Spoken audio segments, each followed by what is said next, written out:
हाय guys, Vishwanath Gaur फिनोकोट YouTube channel पर आप सभी लोगों का एक बार फिर से हार्दिक स्वागत है। मैं आज लेके आया हूं एक नए एजुकेशनल नए कांसेप्ट के ऊपर फिर से एक नया वीडियो और वही सीरीज मेरी एक कॉस्ट अकाउंटिंग से रिलेटेड है। मैंने लास्ट वीडियो में अपना जिक्र किया था कि अब मैं अपना एक वीडियो बनाने जा रहा हूं जो केवल अकाउंटिंग और स्पेशली कॉस्ट अकाउंटिंग के ऊपर मेरे सीरीज होंगी और उसी के अंदर मैंने आज अपना दूसरा वीडियो आपको बताने जा रहा हूं जिसका नाम है कॉस्ट अकाउंटिंग की सबसे आसान ट्रिक। जी हाँ, कॉस्ट अकाउंटिंग की सबसे आसान ऐसी ट्रिक जिससे आप कॉस्ट अकाउंटिंग को बहुत जल्दी इजीली समझ जाएंगे उस ट्रिक से। तो चलिए हम आज बताते हैं इजी ट्रिक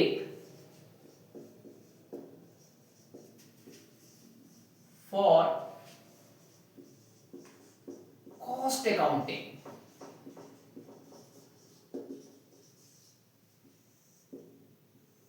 इससे पहले हमने अपने वीडियो बनाया था जिसमें हमने इजी ट्रिक बताई थी मार्जिनल कॉस्टिंग से रिलेटेड, लेकिन आज का मेरा वीडियो है ऐसी कुछ easy trick for cost accounting के लिए। फ्रेंड्स, मैं इस बार जो सीरीज बना रहा हूं कोशिश कर रहा हूं बहुत इजी वे में आपको समझा सकूं। जैसे मैंने कॉस्ट शीट बनाई थी अपने वीडियो में ओनली 5 मिनट्स में आप कैसे बनाएंगे, इसी प्रकार मैंने मार्जिनल कॉस्टिंग के ऊपर बनाया था कि किस तरह से आप इजी ट्रिक के रास्ते मार्जिनल कॉस्टिंग को समझ सकते हैं जिससे बहुत आसान होगा आपके लिए उस कंसेप्ट को समझना। ठीक आज का मेरा वीडियो भी यही है कि easy trick for cost accounting. तो इसके लिए फ्रेंड्स एक बेसिक छोटा सा फार्मूला ये आपको थोड़ा सा दिमाग में रखना पड़ेगा। 3C plus 3S plus 3P। अगर आप इस कंसेप्ट को समझ लेते हैं तो फिर आपके लिए कॉस्ट अकाउंटिंग को समझना बहुत इजी हो जाएगा। जी हाँ, यहाँ पे 3C 3S 3P plus addition का जो मैंने फार्मूला लगाया एक्चुअली मैं थोड़ा सा इसको समझा देता हूं। 3C यानी कि मेरे 3 कॉमन बेसिक कॉस्ट, 3S यानी कि 3 नेसेसरी स्टेटमेंट एंड 3P यानी कि 3 ऐसी प्रॉब्लम्स जो ज्यादातर सामने फेस होती हैं कॉस्ट अकाउंटिंग बनाते समय। तो चलिए हम जानते हैं इसको स्टेप बाय स्टेप। जैसे कि मैंने यहां पे बताया कि 3C, तो 3C में यदि मैं बात करूं तो सबसे पहले है इसके अंदर 3 बेसिक कॉस्ट। इसके अंदर क्या है फ्रेंड, सबसे पहले मटेरियल, सेकंड लेबर यानी कि material cost, labour cost and third overhead. Overhead ये तीनों टोटल ऐड होके बन जाती हैं total variable cost. Total variable cost, तो ये 3 बेसिक कॉस्ट है, material cost, second labour cost, third overhead cost. इन तीनों कॉस्ट को मिला के बनता है मेरा फर्स्ट है 3C एंड सेकंड है 3C के बाद 3S। 3S means 3 statement.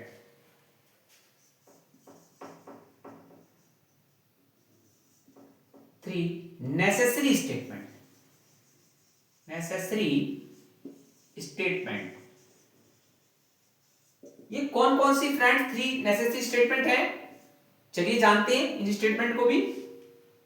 Number first cost sheet, जो मैंने आपको अपने कॉस्ट के वीडियो में बताया था, कॉस्ट शीट।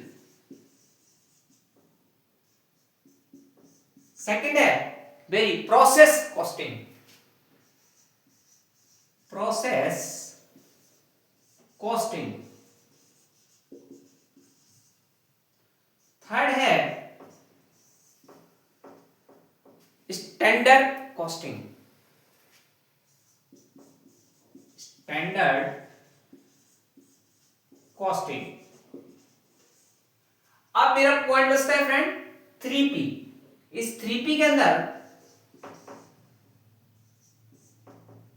सबसे पहला पॉइंट है 3P मतलब 3 प्रॉब्लम्स ऐसी जी हाँ, 3 प्रॉब्लम जो ज्यादातर आती हैं। अब मेरे पास जगह के अभाव के कारण मैं यहाँ पे लिख दे रहा हूं 3P का मतलब है इसमें 3 प्रॉब्लम्स कौन कौन सी हैं। जैसे फर्स्ट प्रॉब्लम है break even point, break even point, break even point.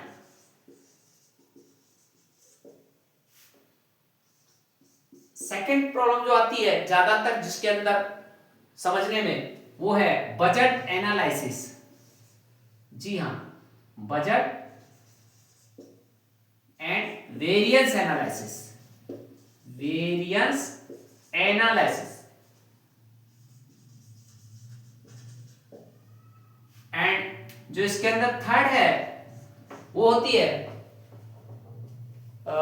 Marginal costing. जी हां, मार्जिनल कॉस्टिंग। तो इस तरह से आप ये 3 ट्रिक्स के अगर आप देखें तो आपको 3 पॉइंट्स में ये पूरी समझ में आ जाएगी कॉस्ट अकाउंटिंग की सबसे easy trick. 3C plus 3S plus 3P, अगर इनके फंडे को आप समझ गए, यानी कि 3C मतलब 3 बेसिक कॉस्ट। मैं रिपीट कर देता हूं, 3C मतलब 3 बेसिक कॉस्ट, जिसके अंदर 3 बेसिक कॉस्ट कौन कौन सी है? First material cost, second labour cost, third overhead cost. तो तीनों को जोड़ दें, बन जाएगी हमारी टोटल वेरिएबल कॉस्ट। सेकंड है हमारा 3S, यानी कि 3 नेसेसरी स्टेटमेंट। कौन कौन सी है? First cost sheet, second process costing, third standard costing. इसके अलावा 3P के अंदर यानी कि 3 प्रॉब्लम्स जो नेसेसरी मतलब ज्यादातर वो आती हैं और उनको सॉल्व किया जाता है, वो जरूरत होती है उनकी कॉस्ट अकाउंटिंग में। वो कौन कौन सी है? BEP यानी कि break even point, budget and variance analysis, और थर्ड मार्जिनल कॉस्टिंग। ये 3 स्टेप में यदि आप समझ जाएंगे तो फिर आपके लिए कॉस्ट अकाउंटिंग समझना बहुत आसान हो जाएगा। फ्रेंड्स, मेरा वीडियो अगर आपको अच्छा लगे तो आप मेरे इस कॉस्ट अकाउंटिंग की जितनी भी सीरीज में आसान तरीके बताता जा रहा हूं, अगर वो आपको पसंद आए तो आप उसको लाइक सब्सक्राइब जरूर कीजिएगा, क्योंकि मेरा उद्देश्य है विद्यार्थियों को आसान से आसान भाषा में, और जो जॉब करने वाले हमारे पर्सन्स हैं, हमारे भाई हैं, जिनको समझने में बेसिक कंसेप्ट समझने में दिक्कतें होती हैं, तो उनको मैं आसान से आसान तरीके ढूंढ के लाता हूं ताकि उनके दिमाग में ये सारे कंसेप्ट बैठ जाएं जिसको वो आज तक जल्दी समझ नहीं पाए, यानी कि कंफ्यूजन में डाउट्स बने रहते हैं। तो उनके डाउट्स क्लियर करने के लिए मैं आसान से आसान तरीके लाता रहूंगा। और आप मेरे इस वीडियो को यदि लाइक करेंगे तो और सब्सक्राइब करेंगे तो आपको नेक्स्ट लर्निंग क्वेश्चन भी वीडियो का मिलेगा, जिसमें मैं बताऊंगा आपको और भी इजी तरीके कॉस्ट अकाउंटिंग को, या कंपनी में होने वाली मैन्युफैक्चरिंग में किस तरह कॉस्ट शीट बनाई जाती है। इन सभी से रिलेटेड मेरे वीडियो आते रहेंगे अब बराबर, और आप लोगों का प्यार इसी तरह मुझे मिलता रहे तो मेरा आपके लिए नए से नए वीडियो बनाने में एक अंदर का मनोबल बढ़ेगा, और इसी प्रकार मैं वीडियो बनाता रहूंगा। So thank you, have a nice day.